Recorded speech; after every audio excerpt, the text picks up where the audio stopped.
ये वीडियो ध्यान से देखो। स्टूडेंट। और आप कौन सा फोन खरीदना चाह रहे 17 प्रो। हैं? उसकी कीमत कितनी है? 1.5 लाख रुपए। आप एक छात्र के तौर पर इतना महंगा फोन कैसे खरीद पा रहे हैं? फाइनेंस हो रहा है। हाँ? बैंक की तरफ से फाइनेंस है। ईएमआई में। वो ईएमआई पे कौन करेगा? पापा करेंगे और कौन करेगा?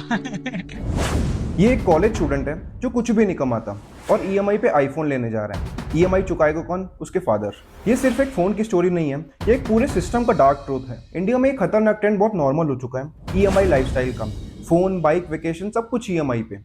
लोग ग्रोसरीज लेते हैं बाय नाउ पे लेटर का ऑप्शन सेलेक्ट करके। सबका ये फेवरेट डायलॉग बन चुका है, यार महीने का 3,000 रुपए ही तो है। बट रियलिटी क्या है? तुम सिर्फ 3,000 रुपए ही नहीं दे रहे हो, तुम अपनी फ्यूचर इनकम भी बेच रहे हो। इस वीडियो में तुम्हें ईएमआई कल्चर का डार्क साइड रिवील करूँ। इसके लिए थोड़ा सा पीछे चलते हैं। सन 2000 से पहले ईएमआई सिर्फ बड़ी चीजों के लिए होती थी, यानी घर या कार लेना होता। फिर सन 2005 से 2015 के बीच बैंक्स और एनबीएफसी ने ऐसी अपॉर्चुनिटी देखी कि अगर हम छोटी चीजें भी ईएमआई पे बेचना स्टार्ट कर दें तो इससे पैसा मल्टीप्लाई होगा। उसके बाद आया स्मार्टफोन का boom.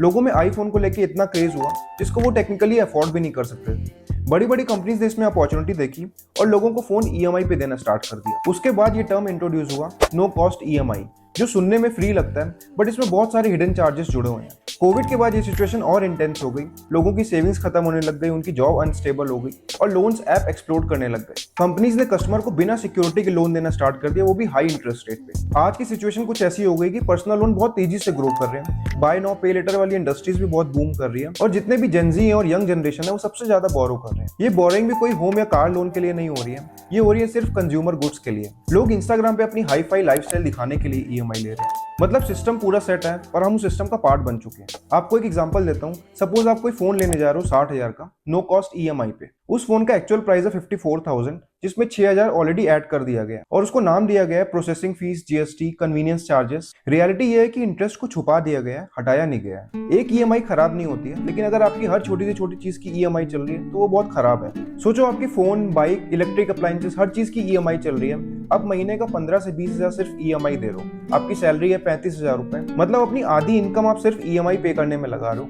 No savings, no investment, no emergency fund. और फिर कोई एक इमरजेंसी आती है, उसके लिए आप नया लोन लेते हो। ये सिर्फ एक डेट ट्रैप है। बैंक सिर्फ तुमसे इंटरेस्ट नहीं कमाते हैं, बैंक तुम्हारे जैसे हजारों लोन्स का एक बंडल बनाता है और उसको इन्वेस्टर्स को बेच देता है। इसको बोलते हैं सिक्योरिटाइजेशन। अब आप 60,000 का फोन लेते हो और आपको पूरा अमाउंट अगर एक बार में कैश में पे करना पड़े तो वो बहुत ही पेनफुल होगा। और अगर वही फोन आपको 5,000 मंथली ईएमआई पे मिल रहा है तो वो उतना पेनफुल नहीं होगा। इस पेन को बोलते हैं पेन ऑफ पेइंग, और ईएमआई ने ये पेन एकदम जीरो कर दिया। कंपनीज भी इस ट्रिक को यूज करती है और हर जगह ईएमआई के ऑप्शंस देती है। Amazon, Flipkart, food apps, rental and travels. आपको लगता है सब कुछ अफोर्ड कर सकते हो, बट आप सिर्फ अपनी पेमेंट पोस्टपोन कर रहे हो। ईएमआई इसलिए ज्यादा खतरनाक है क्योंकि ये सिर्फ तुम्हारा इंडिविजुअल मैटर नहीं है, ये सिर्फ तुम्हारे और तुम्हारे बैंक के बीच की डील नहीं है। बैंक क्या करते हैं, तुम्हारे जैसे हजारों लोन्स का एक बंडल बना के इन्वेस्टर्स को बेचते हैं, और जब लोग ईएमआई चुकाना बंद कर देते हैं तो उन हजारों इन्वेस्टर्स का नुकसान होता है। एग्जैक्टली यही चीज हुई थी 2008 के फाइनेंशियल क्राइसिस में। यूएसए में लोगों ने लोन्स पे घर लिए और बैंक ने वो लोन्स आगे इन्वेस्टर्स को बेच दिए, और जब लोग ईएमआई नहीं चुका पाए तो बहुत सारे डिफॉल्ट्स हुए, बैंक कोलैप्स हो गए और पूरी ग्लोबल इकोनॉमी क्रैश कर गई। इंडिया में अभी ऐसी सेम सिचुएशन नहीं है, बट पैटर्न सिमिलर है। हर किसी के पास इजी लोन का एक्सेस है। 1 लाख तक का लोन तो आपको बिना किसी सिक्योरिटी के 10 मिनट में मिल जाएगा। इससे कंजम्पशन भी तेजी से बढ़ रहा है और डिफॉल्ट्स भी बहुत तेजी से बढ़ रहे हैं। इस सिचुएशन से लोगों का माइंडसेट बिगड़ रहा है।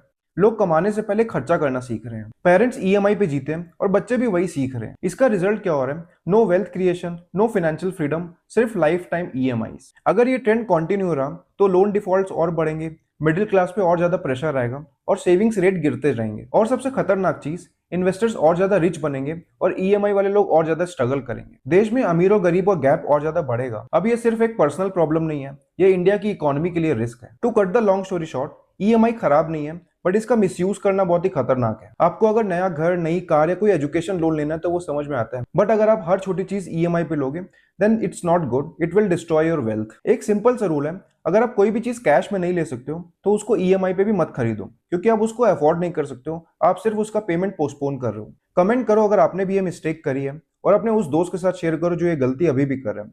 वीडियो अच्छी लगी हो तो लाइक करो, और इसी तरह की और इन्फॉर्मेटिव और इंटरेस्टिंग वीडियोस के लिए चैनल को फॉलो करो।